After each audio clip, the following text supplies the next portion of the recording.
আসসালামু আলাইকুম রহমতুল্লাহ।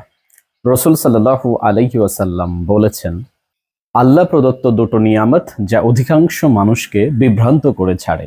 একটি হচ্ছে সুস্বাস্থ্য, অপরটি হচ্ছে অবসর সময়। আমরা মানব সমাজে এই চিত্র হরহামেশাই দেখতে পাই। যখন আপনি সুস্থ থাকবেন তখন চিল করে ঘুরে বেড়াবেন, বা আমরা বেড়াই, এবং সারা পৃথিবীতে এটাই ঘটে। যুবকেরা দেখা যায় অনেক সময়ের অপচয় করে, ইচ্ছা মতো ঘুরে বেড়াচ্ছি বাইক নিয়ে।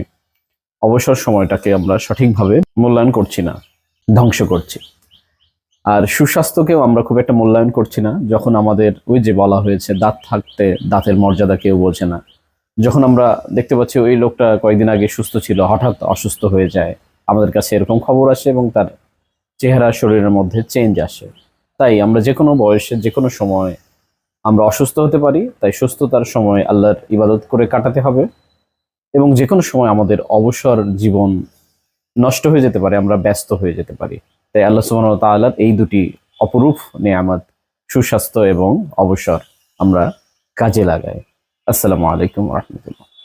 আর হাদিসটি রয়েছে বুখারী শরীফে।